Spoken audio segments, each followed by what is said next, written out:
Welcome back to another Stroll Ponder.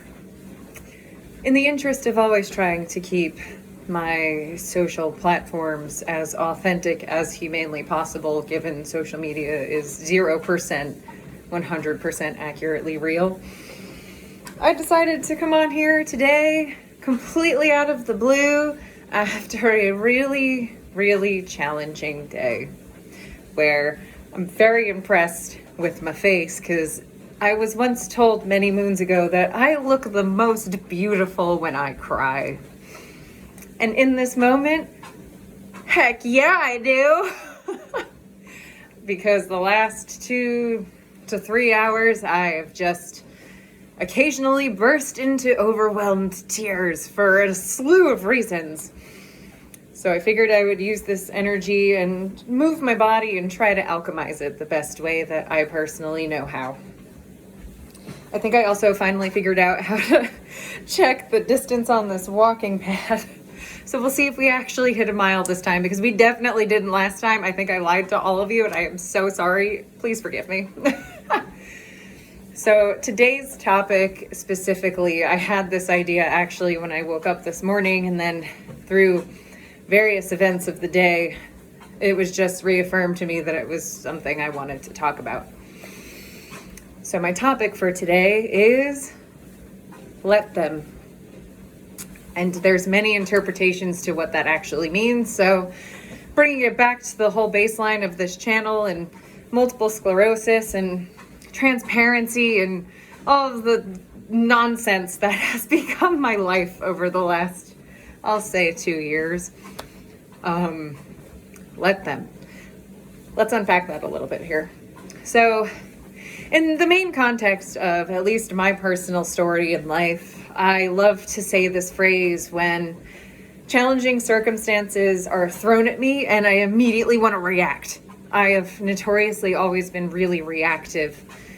In a not so positive sense, my whole life, it's kind of followed me up until I would say 2025 is when that really started to turn around. But I have the tendency, or had the tendency, we're moving forward here, to be really emotionally reactive in a situation and interpret things in a specific way and give meaning to those things.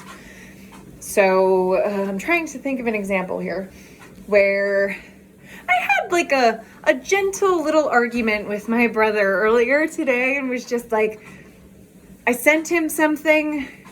It came off aggressive. I didn't mean it aggressive, but I didn't necessarily jump in to be like, by the way, clearing the air, like that's totally reading wrong. I was just kind of like, nah, screw you, bro. And I like left it there for maybe 5 to 10 minutes because it was in the middle of my workday that this was happening. And then after sitting on it, rereading it, and just being like,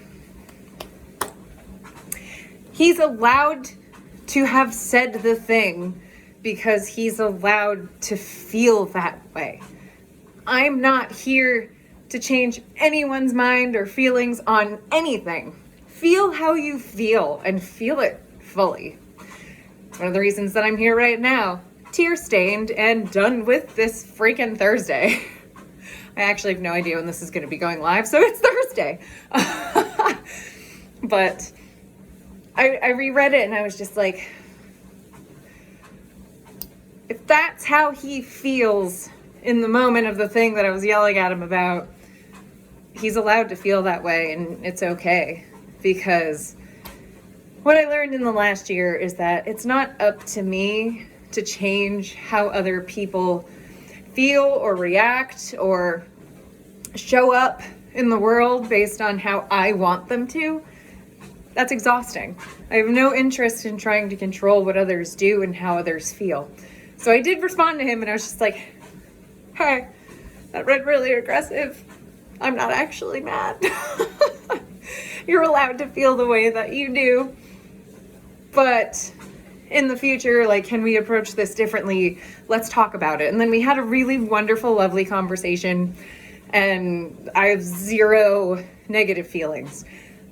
Most of my life, I hold and harbor very minimal moments of negative feelings these days. which I do attribute very much to my success in, I'm winded, symptom management specifically, where my symptoms, at least over the last couple of years, have onset really hardcore in moments of like high emotional intensity. I don't know why this is like my dinosaur phase. But like if I'm really sad is usually when it's the worst. When I get mad, it's just like whatever. I can work through that and alchemize that pretty quick. When I am sad, or if confrontation specifically arises, I shake and I get really cold. And I'm speaking from an experience that happened to me today where I had an unexpected confrontation pop up that just like came out of left field and really blindsided me. But it was one that I was like, yeah, I'm willing to talk about this. Like, I'm doing a thing in my life now where I'm really trying not to run away from problems, confrontation, issues, things. I'm trying to be accountable, for one. It's very important to me. True and honest, because what I've learned in the last year too is that if I have a thought or an idea in my head that is half-baked, I'll call it, those quickly turn into half-truths, which is a nicer way of lies. That's a nicer way of saying it turns into lies. Even if they're unintentional lies, that's what they are. And that's how other people take them and perceive them, and then it hurts people. So now people will come to me with questions and I'm like, that is a half-baked thought. Give me time to bake the casserole, and when it comes out with that lovely crispy cheesy top, let's talk about it, because I'll have the answers that you're looking for, so that I'm not panic answering and spewing lies on accident, which is, I've been doing a lot of that in the last year. Not from a place of like, ooh, I want to tell this person something, but I was too scared. Those moments also are fear driven, where it's like, well, if I told them the full truth, something bad's going to happen. That might be so, but at least it's the full truth. So, a little rant there on the side, but that is also a good little knowledge nugget for you, where if you've got half-baked thoughts and ideas, smolder on them. Wait. Take the casserole out, again, with the crispy cheesy top. Throw some French's onions on that bad boy, and call it a day, and then be like, hey, here's the final freaking product. Let's talk about it and eat it. Versus turning it into absolute madness, which is what my life has become. Oh my God, we've gone 0.3. I am so winded. Bringing it back to the baseline purpose of this video is let them. Where, using the example of my brother and I again from this morning, I reread the message that triggered me and upset me, and I was like, how could he say something like that? It's not true, that's ridiculous. And then I sat with it and I'm like, if I'm reacting this viscerally to this, is it not true? Or is it true? And taking a couple of moments to sit with that and just be like, huh, and really think about it. I concluded, I was like, no, it's not true. But I'm not mad at him for saying something like that, which it ended up being taken out of context anyway, so it's fine. But it's one of those things where if someone comes at you and they're insulting you and saying, hey, you're a cotton-headed ninny muggins and you're bad at your job, you might have a visceral emotional reaction. You might cry. You might get mad. My recommendation, though, is to respond, not react. I did both of those today. So it's like, I'm not proud of my reaction, which is to be like, eat me, bro, like, nice, in like a rude message. But then I did respond, where I was just like, by the way, like, if you feel that way, you're valid. Let's talk about it. It's that pause. That matters so much. I cannot emphasize this enough as someone who's a firecracker. I've been called a spitfire in my life and all these things that I'm trying to change the narrative on. Because if I had just paused and reacted to it to myself and been like, I didn't reach out to him, my actual reach out would have been so much better presented and baked. I would have been like, here's some eggplant parm. You want to talk about it? I completely lost most of my train of thought on that. But yes, bringing it back to let them. I could have read that and my ideal response would have just been, I'm going to let him feel that way. It's not my job to change his mind about this thing. That is completely up to him as a person. I'm just here. I guess if he comes to me with questions, I'm going to be honest and answer them truthfully. That's what I'm here to do. I'm here to spread truth and be winded on this walking path. Oh. But yes, there's a lot of negative connotations for let them also. My father, true Long Islander, sometimes it's like someone will do something terrible and he's just like, let it happen, let them. And it is such the opposite of what I'm talking about here, where it's just, we as humans can only control how we respond to things. I can't change what other people are doing. I can only change how I choose to react. That has been such a gift. I cannot even begin to emphasize it. I'm going to sprinkle invisible sprinkles for you right now to just encourage you to think about this the next time something triggering comes up, because I've talked about this a lot in my blog. I can't remember if I brought it up here. I think I did, but like, I hang out with my shadow. His name is Jekt, named after the enemy in Final Fantasy X, PlayStation 2. What's up? But it's like, he'll come out in random moments, like today, where like I'm triggered, but it's having that autonomy and capability to stop, look at him, and just be like, what? Why are you here? I don't want to talk to you right now. I'm trying to do my day job. But then just being like, why am I triggered? What did this moment show me that still isn't healed within myself? And today's example was just like sitting with it and then just being like, his statements aren't true. I know that. To my core, they're not true. Therefore, I can have a conversation with him about it to unpack it and come back together stronger, which is exactly what happened and how everyone should probably go about assessing their deep shadows and wounds in a perfect world. That is a journey that people take, and it's never over.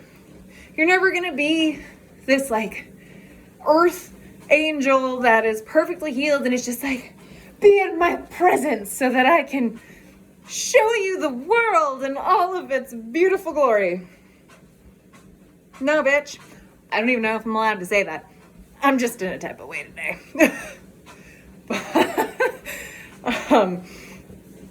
Just, we're human. We're flawed. No one's perfect. No one should ever be expected to be perfect.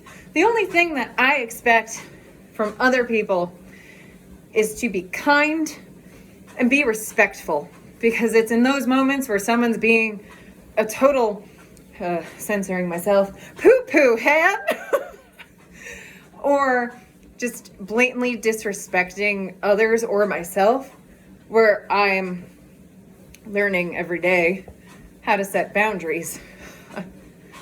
I struggle in this arena still, especially with people who are close to me, who I don't necessarily want to set boundaries with. I love unconditionally, and as a Leo, I love big. So it's like when someone continues to show me disappointments over and over again, And I'm just taking it and being like, it's fine. I'm going to be the conflict resolution person I am and just love you anyway, even though you're a shit. I'm at a point where I'm learning how to not do that because life's short. Not to share this because I'm a woman and apparently people don't like talking about it, even though it's not a big deal. I'm 31. I like to think I have at least 70 good years left on this planet. And I want to use them well to spread light and joy and good vibes, guys. Everything in between. So let them say what they are going to say. Let them tell you there is no way you can cure your MS through energetic persistence alone. And then laugh in their faces when you do. As my favorite phrase is in all arenas of my life, watch me. Because I'm going to do it. And then when I do, I'm going to share everything I learned, and then I'm just going to fix it. It's going away. That's my goal. So I was put on this planet to do. And to walk on this treadmill at a rate of speed that makes talking very hard. Also, just to entertain you further, I am wearing calf-high winter booties. They're slippers as I do this. It's entertaining me. I have like snowman feet right now. But coming back again, gotta keep reeling it in. Let them doubt you. Let them tell you you can't. Let them tell you you'll never run again. And then send a strongly worded letter to the practitioner's office when you finish your first 5K. And then think about sending follow-up ones when you continue to PR after that. The point baseline here is let people do what they're going to do and just keep going on your own journey and on your own course. As long as it's not hurting anybody else, because there are some crazies out there, and I know everyone's seen the news. What is happening? What is happening? But for us folks here in this community, watching this video, walking in our snow person shoes here, give love. Let those turds do what they're going to do. Let them say what they're going to say. And every time the punches come in, it gets easier and easier to just go, okay, that's fine. I don't give a shit. And then continue with the rest of your day. Because at the end of the day, I make it a principle where every night I put my head on the pillow, I write down, because writing is powerful, 10 things I'm grateful for from that day. Crazy experience last night to cut myself off. I take Puddles, my lovely dog, out for her last potty. And I've got this like lovely little bamboo thicket in the backyard of my house. And I'm just standing there and the rain stopped and I'm smiling and I'm like, it's warm. I sense spring approacheth. And unexpectedly I look up and I see this huge owl come flying out of the bamboo thicket and over my neighbor's fence. And I just started laughing. I was just like, that actually happened. I always take beautiful moments like that as a sign that I'm on the right track. It was jaw-droppingly gorgeous and so unexpected. Like 4 times today I've gone, the owl. Like just things like that just don't happen that often. It was so beautiful. And I completely derailed my train of thought again. Sorry, I was back in the moment with the owl and I just loved it again. But wow, we're only at point 6.7. Wow, this is what I get for doing this on a low speed. But if I went any faster, I would be like on the ground hee-hawing. Let them say what they're gonna say, because at the end of the day, when you start killing it and you launch your Etsy with your beautiful art or you start writing the songs that are in your head, or you take the dance class at age 47 because you've always wanted to know how to do the cha-cha. I don't care. When you start pursuing the things that you were put on this planet to actually do, magical things start happening. And what other people say about it doesn't matter, because where it does matter is the people that are watching you do it. They're buying your art. They're saying thank you for putting this out there. And the people who are crapping all over your dreams and everything in between, don't know what to say to you other than best of luck. So I'm definitely not making it a full mile right now because I'm winded. It's already 20 minutes in and I'm still recording on an iPhone SE. But all of this to say, let people do and say what they're gonna do and say. Focus on your path. Go for your dreams. And who cares what everyone's gonna think or say? That's why I'm here on this video right now in my snow boots trying to convey this message to inspire all of you. So thank you for taking a stroll and a ponder with me. I'm in rare form today and we are at 0.73. I'm counting it. That is close enough. As we continue to do these, I'm sure we'll hit a mile eventually, but in the interim, may this have given you the push or the inspiration, motivation to go do something you've been scared to do because of what other people think. Who cares what other people think? Do it because it feels right for you. So thank you for strolling with me out of breath and for pondering with me. And I wish you the happiest, most joyful day. Take care, everyone.